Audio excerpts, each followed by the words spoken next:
Hi guys! Welcome to another vlog. So, punta tayo ngayon sa greenhouse lang ni Mama, no? Kukunin natin yung pipino doon, cucumber.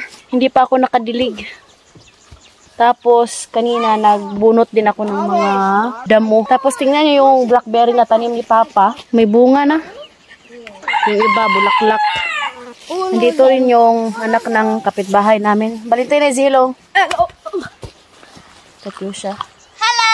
Siya yung palaging kalaro nila ni Katusha at saka ni Edie. And si Habi, nandito na rin siya. Nakauwi na siya galing sa trabaho. Relax muna siya. Hello.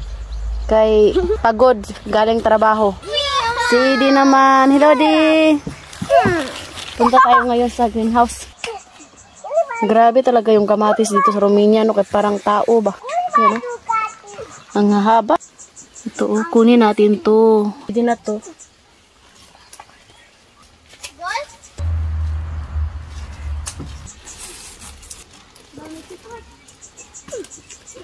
Palakihin muna natin to. So ito, pwede na natin to makain. Guys, tingnan nyo yung kamatis. Mas mataas pa sa akin. Ang daming bunga ng kamatis na ni Mama. Then, nagtanim din sila dito sa labas. Kung papiliin ako, no, maganda talaga sa Pilipinas. Kasi nga, yung weather sa atin is summer. Dito kasi sa Romania, may winter dito. Nakakabitin magtanim ng mga gulay. And minsan pa, pag late kami makatanim sa summer, naabutan yung mga pananim namin ng winter. So, kaya sobrang sayang. Maganda sa Pilipinas mag-retired. Kasi alam nyo na guys, pag matanda na tayo, yung gusto na lang natin is tanim-tanim. Diba? Dito ba natin to ilagay? Para siyang bagyo beans or yellow beans. Yan o, may bulaklak na rin. Yung talong, may bulaklak na. Talong yan hanggang doon. Tapos, dito tayo sa atsal. Pwede na magamit.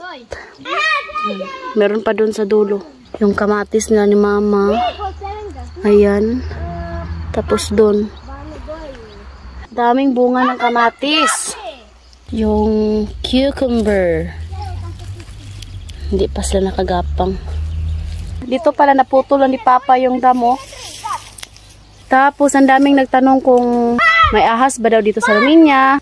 Meron namang ahas dito, pero dito sa amin, hindi pa man ako nakakita ng ahas. Hindi talaga same sa atin sa Pilipinas pa na everywhere, anywhere, andun yung mga ahas. Umuwi kami ng Pilipinas noong February 2025 and ang masasabi ko talaga mas mainit dito sa Romania pag summer kaysa sa Pilipinas. Magdilig na ako sa aking mga halaman, no? Ang si Mama guys, so nagtanim siya ng cabbage. Nagtanim pala ako ng kamuti kanina. Yung buong kamuti ba, tinanim ko. Yan oh, kita pa natin to. Nagtanim din ako dito ng kamuti. Tingnan nyo, ang daming nanubo, nanalinsing.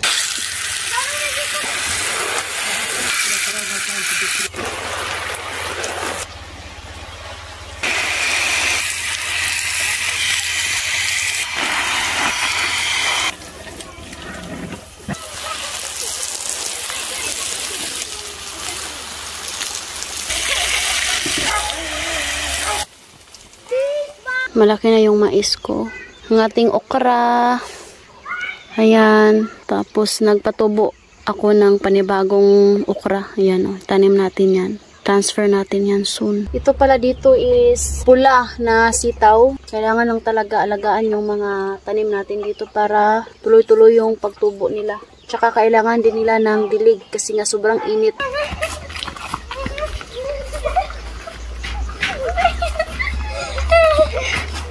So, ayan guys, alas 8 na dito. Tapos na ako magdilig sa aking mga halaman. That's all video for today. Hope nag-enjoy kayo sa mga vlog namin. Don't forget to like and subscribe to channel na Facebook page, Peter Family. Bye!